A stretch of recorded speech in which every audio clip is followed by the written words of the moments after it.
દાખલા નંબર 3 ની અંદર નીચે આપેલી સંખ્યાઓમાંથી કઈ સંખ્યાઓના વર્ગ કરતા મળતી સંખ્યા એકી સંખ્યા હશે?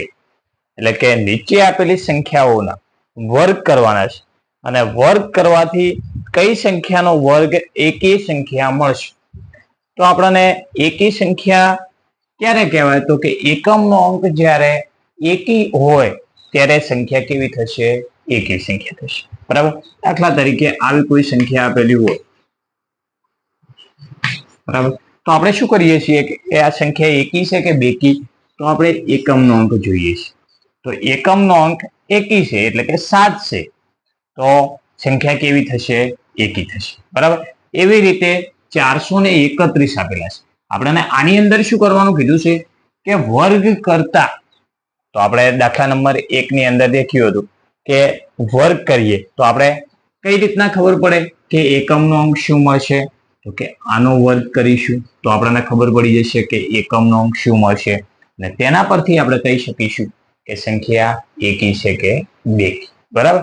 તો 1 નો વર્ગ કરીએ, 1 નો વર્ગ 1 ગુણ્યા 1 1 થાય, તો આપણને એકમનો અંક શું મળશે? 1 મળશે. તો એકમનો અંક 1 મળે વર્ગ કરવાથી, તો આપણને સંખ્યા કેવી મળે છે? એકી સંખ્યા મળે છે. બરાબર. તો એકી સંખ્યા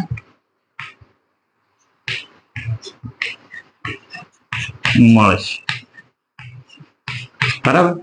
એકમનો અંક એકી મળશે એટલે કે એકી સંખ્યા મળી જશે. હવે આની અંદર જોઈએ, 6 નો વર્ગ કરી દો તો 6 નો વર્ગ 6 ગુણ્યા 6 એટલે કે 36. તો અહીંયા તો 6 મળે છે, તો આપણને એકી સંખ્યા મળશે? તો એકી સંખ્યા મળશે નહીં. કેવી સંખ્યા મળશે? બેકી સંખ્યા મળશે. બરાબર. એકી ન મળે તો બેકી સંખ્યા મળે. બરાબર. એકી સંખ્યા ન મળે.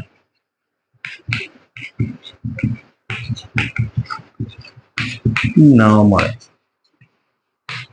ત્રીજાની અંદર જોઈએ તો 9 છે, તો 9 ગુણ્યા 9 81 થશે. બરાબર. તો એકમનો અંક શું મળે છે? 1. તો એકમનો અંક 1 મળે તો સંખ્યા કેવી થશે? એકી સંખ્યા થશે. તો કે એકી સંખ્યા મળશે. ચોથા દાખલાની અંદર જોઈએ તો કે 4 છે, તો 4 નો વર્ગ કરી દઈએ. 4 ગુણ્યા 4 16. તો એકમનો અંક 6 મળે છે, તો 6 અંક કેવો છે? બેકી છે. બરાબર. તો એકી સંખ્યા મળશે નહીં. બરાબર. તો એકી સંખ્યા ન મળે.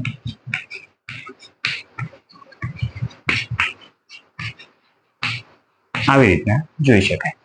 તો કે એકમનો અંક જોઈ લેવાનો, બરાબર, તેનો વર્ગ કરવાનો અને વર્ગ કરવાથી એકી અંક મળે તો સંખ્યા એકી મળશે.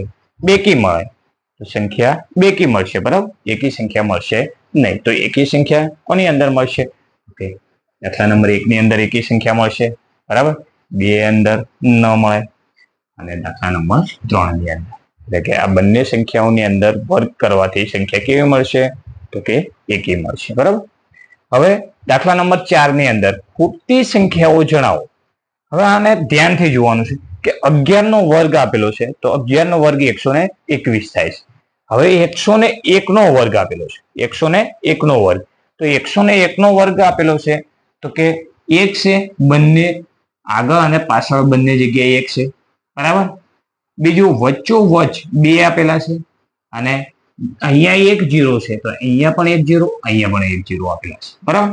તો એવી જ રીતે આપણને 1001 આપેલા છે, 1001 નો વર્ગ આપેલો છે, કે ત્યાં પણ એવી રીતે જ આની જ રીતે છે કે 1 બંને બાજુ એટલે કે આગળ અને પાછળ 1 આપેલા છે, વચ્ચોવચ 2 આપેલા છે, અહીંયા 2 0 છે, તો અહીંયા પણ 2 0 છે. બરાબર. તો આની અંદર આપણને ખાલી જગ્યાઓ આપેલી છે, બંને પાછળ 1 આપેલા છે, આગળ અને પાછળ વચ્ચે 2 આપેલા છે. તો અહીંયા કેટલા 0 છે જોઈ લેવાના. તો કે કેટલા 0 છે? 4 0. તો અહીંયા પણ 4 0, અને અહીંયા પણ કેટલા આવશે? 4 0. બસ આટલું કરવાનું છે. આ જોઈને આવી રીતના કરવાનું છે. અહીંયા જોઈએ તો અહીંયા શું કરવાનું છે? અહીંયા પણ આ જ રીતે 1 લખી દો. હવે કેટલા 0 છે? 2, 4 અને 6. તો કેટલા 0 આવશે? 6 0, 3, 4, 5 અને 6. હવે વચ્ચે કેટલા આવશે? તો કે 2. તો અહીંયા આવશે 2. હવે શું આવશે? તો કે પાછા ફરીથી કેટલા 0? 6 0, 6 0. છેલ્લે કેટલા આવે? 1. અહીંયા 1. બસ આવી રીતના કરવાનું. દાખલા નંબર 5 ની અંદર જોઈએ તો કે 5 ની અંદર પણ 11 નો વર્ગ 121. અહીંયા પણ એવી રીતના હતું. હવે 101 નો વર્ગ, તો 101 નો વર્ગ એ પણ 10 20 1, બરાબર. એટલે કે વચ્ચોવચ્ચ 2 હતા, બરાબર, બંને બાજુ 0 0. હવે આની અંદર થોડી સંખ્યા અલગ આપેલી છે. અહીંયા 1001 નો વર્ગ આપેલો હતો. અહીંયા શું આપેલું છે કે 10,101 નો વર્ગ આપેલો છે. તો કે 10,101 નો વર્ગ આપેલો હોય તો આપણે શું કરીશું? તો કે અહીંયા 10 20 30, પાછા ફરીથી 20 અને 1, બરાબર. આ ધ્યાનથી જોવાની છે સંખ્યાને. 10 20 30 20 અને 1. તો અહીંયા 10 10 10 અને 1. અહીંયા શું હતું? 10 10 1 અને અહીંયા 10 1, બરાબર. તો અહીંયા 10 1 હતું ત્યારે શું થયું કે 10 20 1, બરાબર. 2 વાર 10 હતા ત્યારે શું થયું કે 10 20 30, પાછા નીચે ગયા 20 1. તો એવી રીતના અહીંયા પણ લખવાનું છે કે 10 20 30, પછી શું આવશે? 40. પછી આગળ જવાનું છે? નહીં જઈએ આગળ, બરાબર. તો પછી શું આવશે? 30 20 અને 1. બસ આવી રીતના. અહીંયા નીચે આપણને ખાલી જગ્યા છે. પહેલી ખાલી જગ્યા આપેલી છે, બરાબર. પાછળ સંખ્યાઓ આપેલી છે, વર્ગ આપેલો છે. તો કે 10 20 30 40 50, 50 સુધી ગયા છે, બરાબર. તો 50 સુધી ગયા હોય તો આપણે અહીંયા કેટલી વાર 10 લખવાના છે? તો કે 4 વાર લખવાના, બરાબર. અહીંયા 40 સુધી ગયા હતા, 40 સુધી, બરાબર. તો કેટલી વાર 10 હતા? 3 વાર, બરાબર. અહીંયા 30 સુધી ગયા તો કેટલી વાર 10 હતા? તો 2 વાર 10 હતા. અહીંયા 20 સુધી ગયા તો 1 વાર 10 હતા. તો અહીંયા 50 સુધી ગયા છે, બરાબર. તો 50 સુધી ગયા તો આપણે કેટલી વાર 10 લખીશું? તો કે 4 વાર. તો આપણે 4 વાર 10 લખીએ. 10 10 10 અને છેલ્લે 1, બરાબર. તો આવી રીતના ખાલી જગ્યા આવશે, બરાબર. હવે શું કીધું છે કે ખૂટતી સંખ્યાઓ જણાવો.